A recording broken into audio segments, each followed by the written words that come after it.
ভারতীয় সাংবাদিক ময়ূকের সময় ফুরিয়ে এসেছে। আলু পেঁয়াজ রাস্তায় ফেলে বিক্ষোভ করছে চাষিরা। ভারতের মহারাষ্ট্র রাজ্যের কৃষকেরা পেঁয়াজের ন্যায্য মূল্যের দাবিতে মুম্বাই অভিমুখে ২০০ কিলোমিটারের পদযাত্রা শুরু করেছে। খাদ্যশস্য রপ্তানি স্বাভাবিক না থাকায় কৃষি পণ্যের ন্যায্য মূল্য পাচ্ছে না কৃষকরা।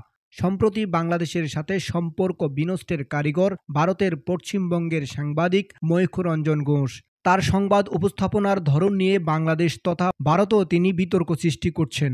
ঢাকা দিল্লি সম্পর্ক বিনষ্টের অন্যতম কারণ এই মলম বিক্রেতা সাংবাদিক। তার উগ্রপন্থী সংবাদ উপস্থাপনার কারণে খাদ্যশস্য রপ্তানিতে ভাটা পড়েছে। পেঁয়াজ ও আলু চাষিরা ফসলের ন্যায্য মূল্য পাচ্ছে না। মলম বিক্রেতা সাংবাদিক ময়ূকের কারণে বাংলাদেশের সাথে ভারতের সম্পর্ক ভালো যাচ্ছে না। পেঁয়াজ আলু রপ্তানিতে ভারতের বড় বাজার বাংলাদেশ। লম্পজম্প প্রকৃতির এ সাংবাদিকের অতিরঞ্জিত উপস্থাপনায় দুই দেশের মধ্যে খাদ্যশস্য বিনিময়ে দেখা দিয়েছে সংকট। ইতোমধ্যে পেঁয়াজের দাম কম হওয়ায় লোকসান কাটিয়ে উঠতে কৃষকদের কিছুটা আর্থিক সহায়তার প্রস্তাব দিয়েছে দেশটির সরকার। কিন্তু সে প্রস্তাব মানতে নারাজ কৃষকেরা। তারা বলছেন পেঁয়াজের ন্যায্য মূল্য পাওয়া নিয়ে প্রতিবাদ কর্মসূচি অব্যাহত থাকবে।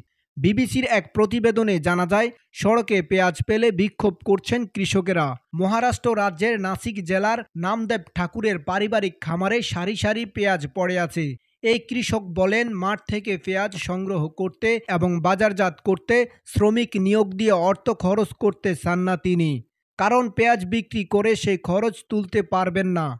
নামদেব ঠাকুরের মতো মহারাষ্ট্রের হাজার হাজার কৃষক কয়েক সপ্তাহ ধরে পেঁয়াজের দাম কমে যাওয়ার কারণে বিক্ষোভ কর্মসূচিতে অংশ নিয়েছে। সড়কে পেঁয়াজ পেলে বিক্ষোভ করছেন কৃষকেরা। এমনকি রাজ্যের এক কৃষক নিজের ক্ষেতের ফসল পুড়িয়ে দিয়েছেন। আরও অনেকে প্রধানমন্ত্রী নরেন্দ্র মোদীর দৃষ্টি আকর্ষণের জন্য পেঁয়াজ পার্সেলের মতো বিভিন্ন কর্মকাণ্ড করছেন। বছরে প্রায় ২৪ মিলিয়ন টন পেঁয়াজ উৎপাদিত হয় ভারতে। দেশটির কৃষি বিশেষজ্ঞ শ্রীকান্ত কুয়ালেকার বলেন, আবহাওয়া পরিবর্তন ও পেঁয়াজ উৎপাদনের উপর প্রভাব ফেলছে। ভারতের সাধারণত বর্ষা ও শীত দুই মৌসুমে পেঁয়াজ উৎপাদন হয়। সাধারণত ডিসেম্বর মাসের শেষ থেকে জানুয়ারির প্রথম দিকে পেঁয়াজ তোলা হয়। পচনশীল হওয়ায় আগাম উৎপাদিত পেঁয়াজ দ্রুত ব্যবস্থা করতে হয়। এরপর মার্চের মাঝামাঝি থেকে তোলা ফসল দীর্ঘ সময়ের জন্য সংরক্ষণ করা যায়। কুয়ালেকার আরও বলেন, গত বছর ভারতের জুলাই ও আগস্ট মাসে ভারী বৃষ্টিপাত হয়, ফলে কৃষকেরা দেরিতে পেঁয়াজ রোপণ করেন। মার্চ মাসে পেঁয়াজ ফলন উদ্বৃত্তের দিকে যাচ্ছে। আগাম পেঁয়াজ ডিসেম্বর থেকে জানুয়ারিতে তোলা হতো। এসব কারণে কয়েক সপ্তাহের মধ্যে পরিস্থিতি আরও খারাপ হওয়ার আশঙ্কা রয়েছে। আগাম পেঁয়াজ ডিসেম্বর থেকে জানুয়ারিতে তোলা হয়। এসব কারণে কয়েক সপ্তাহের মধ্যে পরিস্থিতি আরও খারাপ হওয়ার আশঙ্কা রয়েছে।